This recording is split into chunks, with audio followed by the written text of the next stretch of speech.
Hi ಸ್ನೇಹಿತರೆ, ಹೇಗಿದ್ದೀರಾ? ಎಲ್ಲರೂ ಚೆನ್ನಾಗಿದ್ದೀರಾ ಅಂದ್ಕೊಳ್ತೇನೆ.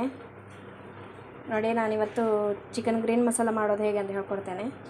1 ಕಿಲೋ ಚಿಕನ್ ತೊಗೊಂಡಿದ್ದೇನೆ. ಎಲ್ಲ ಕ್ಲೀನ್ ಮಾಡಿ ಇಟ್ಕೊಂಡಿದ್ದೇನೆ ನಾನು ಚಿಕನನ್ನು. ನಾನಿವಾಗ ಮಸಾಲ ಮಾಡೋದು ಯಾವ ರೀತಿ ಅಂತ ಹೇಳ್ಕೊಡ್ತೇನೆ ನಿಮಗೆ.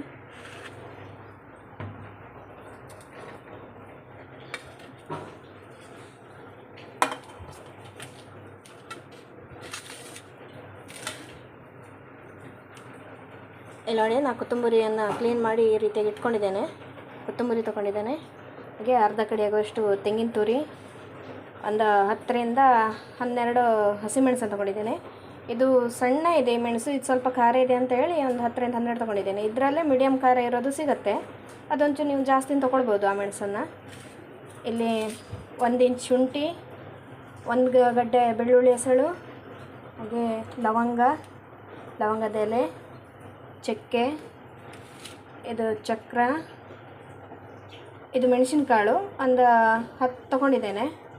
ಹಾಗೆ 1/4 ಚಮಚ ಜೀರಿಗೆ, 1 ಚಮಚ ಬಡೆ ಜೀರಿಗೆ, ಹಾಗೆ 2 ಚಮಚ ಕೊತ್ತಂಬರಿ ತೊಗೊಂಡಿದ್ದೇನೆ. ಇದು 2 ಚಮಚ ತೊಗೊಂಡಿದ್ದೇನೆ, ಯಾಕಂದರೆ ಕೊತ್ತಂಬರಿ ಸೊಪ್ಪು ತೊಗೊಂಡಿದ್ದೇನಲ್ಲ, ಅದಕ್ಕಾಗಿ ಇದು 2 ಚಮಚ ತೊಗೊಂಡಿದ್ದೇನೆ ನಾನಿವಾಗ ಇವನ್ನೆಲ್ಲ ಹುರ್ಕೊಳ್ತೇನೆ. ಇಲ್ಲಿ ನೋಡಿ, ನಾನು ಇದರಲ್ಲಿ ಮಿಕ್ಸ್ ಮಾಡಿ ಇಟ್ಕೊಂಡಿದ್ದೇನೆ ಕೊತ್ತಂಬರಿ, ಜೀರಿಗೆ, ಬಡೆ ಜೀರಿಗೆ, ಮೆಣಸಿನಕಾಳು, ಹಾಗೆ ಚಕ್ಕೆ, ಲವಂಗದ ಎಲೆ ಮತ್ತು ಚಕ್ರ, ಮೆಣಸಿನಕಾಳು ಎಲ್ಲವನ್ನು ಮಿಕ್ಸ್ ಮಾಡಿ ಡ್ರೈ ಆಗಿ ಹುರ್ಕೊಳ್ತೇನೆ ನಾನು ಎಲ್ಲವನ್ನು.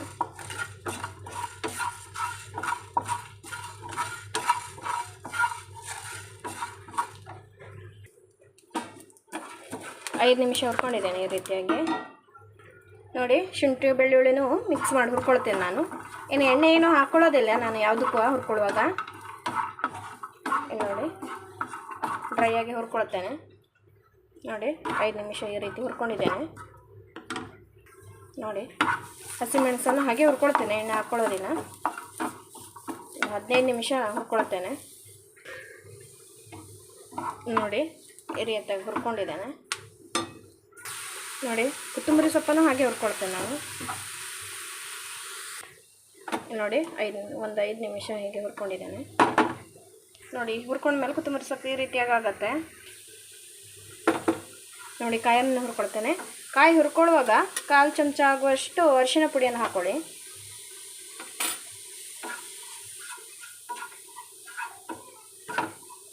ಐದು ನಿಮಿಷ ಹುರ್ಕೊಳ್ಳಿ.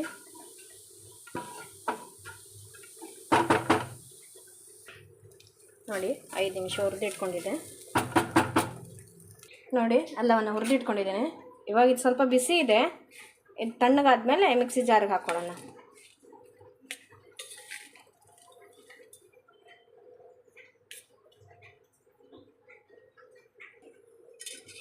ನೋಡಿ, ತಣ್ಣಗಾಗಿದೆ. ನಾನಿವಾಗ ಇದನ್ನು ಮಿಕ್ಸಿ ಜಾರಿಗೆ ಹಾಕ್ಕೊಳ್ತೇನೆ. ನೋಡಿ, ಮಿಕ್ಸಿ ಜಾರಿಗೆ ಹಾಕ್ಕೊಂಡಿದ್ದೇನೆ. ನಾನಿವಾಗ ಅರ್ಧ ಗ್ಲಾಸ್ ಆಗೋಷ್ಟು ನೀರು ಹಾಕ್ಕೊಳ್ತೇನೆ.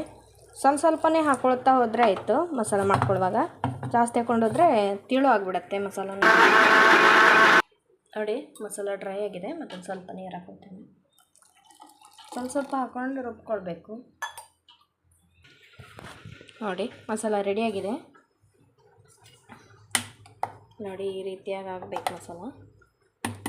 ನುಣ್ಣಗಾದ್ರೆ ಚೆನ್ನಾಗಾಗುತ್ತೆ.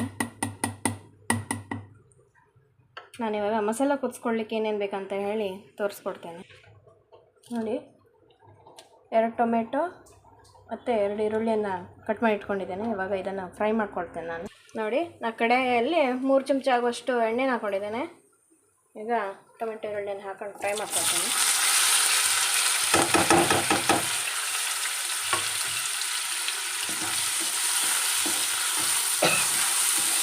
ಚೆನ್ನಾಗಿ ಫ್ರೈ ಮಾಡ್ಕೊಳ್ಬೇಕು. ಈರುಳ್ಳಿ ಎಲ್ಲ ಕೆಂಪಗಾಗಬೇಕು.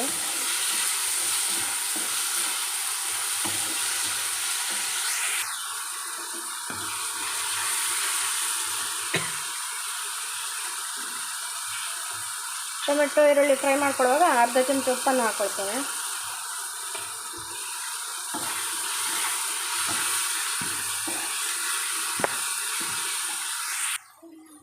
ನೋಡಿ, ಟೊಮೆಟೊ ಈರುಳ್ಳಿ ಈ ರೀತಿ ಫ್ರೈ ಆಗಿದೆ. ಈ ರೀತಿ ಫ್ರೈ ಆದಮೇಲೆ ಚಿಕನ್ ಹಾಕ್ಕೊಳ್ಬೇಕು. ನಾನಿವಾಗ ಹಾಕ್ಕೊಳ್ತೇನೆ ಚಿಕನನ್ನು.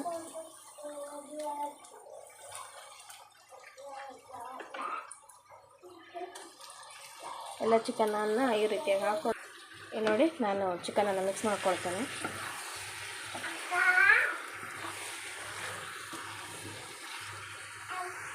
ನೋಡಿ ಈ ರೀತಿಯಾಗಿ ಮಿಕ್ಸ್ ಮಾಡ್ಕೊಂಡಿದ್ದೇನೆ. 5 ನಿಮಿಷ ಬೇಯಿಸ್ಕೊಳ್ತೇನೆ ನಾನು. ಇಲ್ಲಿ ನೋಡಿ 5 ನಿಮಿಷ ಆಗಿದೆ. ನಾನಿವಾಗ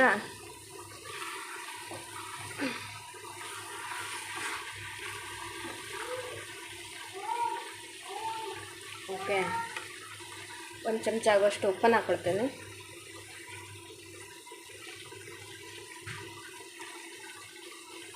ಹಾಗೆ ಅರ್ಧ ಚಮಚ ಅರಿಶಿನ ಪುಡಿ,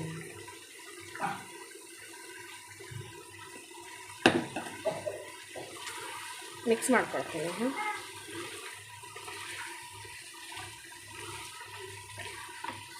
ಇಲ್ಲಿ ನೋಡಿ ಈ ರೀತಿ ಮಿಕ್ಸ್ ಮಾಡ್ಕೊಂಡಿದ್ದೇನೆ. ಒಂದು 15 ನಿಮಿಷ ಮುಚ್ಚಿಟ್ಕೊಳ್ತೇನೆ ನಾನು.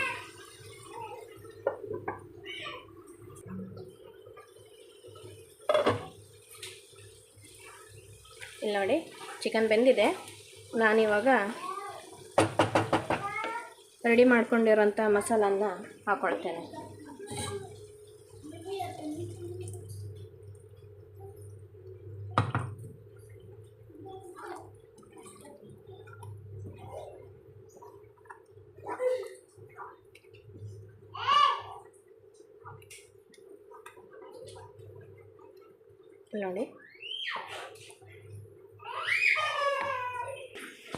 ನೋಡಿ ಅರ್ಧ ಗ್ಲಾಸ್ ಆಗೋಷ್ಟು ನೀರನ್ನು ಹಾಕ್ಕೊಂಡು ಈ ರೀತಿ ಮಾಡ್ಕೊಂಡಿದ್ದೀನಿ.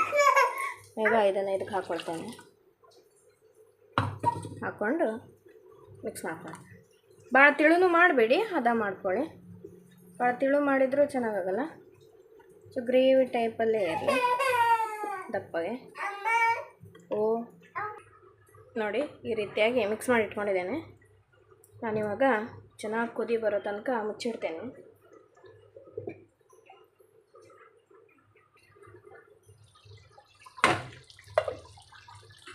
ನೋಡಿ ಎಷ್ಟು ಚೆನ್ನಾಗಿ ಕುದಿ ಬಂದಿದೆ.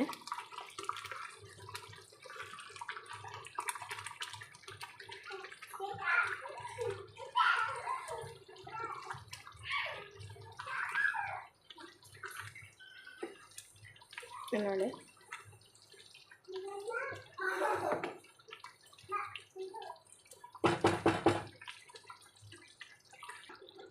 ಇಲ್ಲಿ ನೋಡಿ ಎಷ್ಟು ಚೆನ್ನಾಗಾಗಿದೆ. ನಾನು ಇದಕ್ಕೆ ಮೇಲ್ಗಡೆಯಿಂದ ಮತ್ತು ಕೊತ್ತಂಬರಿ ಸೊಪ್ಪು ಹಾಕ್ಕೊಂಡಿಲ್ಲ. ನೀವು ಬೇಕು ಅಂತ ಅಂದರೆ ಕೊತ್ತಂಬರಿ ಸೊಪ್ಪನ್ನು ಕೂಡ ಹಾಕ್ಕೊಳ್ಬೋದು ಮೇಲ್ಗಡೆಯಿಂದ. ಇಲ್ಲಿ ನೋಡಿ ಎಷ್ಟು ಚೆನ್ನಾಗಾಗಿದೆ. ನೀವು ಇದನ್ನು ಚಪಾತಿ ಒಟ್ಟಿಗೂ ತಿನ್ಬೋದು, ಹಾಗೆ ಅಕ್ಕಿ ರೊಟ್ಟಿ ಒಟ್ಟಿಗೂ ತಿನ್ಬೋದು, ಹಾಗೆ ರೈಸ್ ಒಟ್ಟಿಗೂ ಹಾಕ್ಕೊಂಡು ಊಟ ಮಾಡ್ಬೋದು.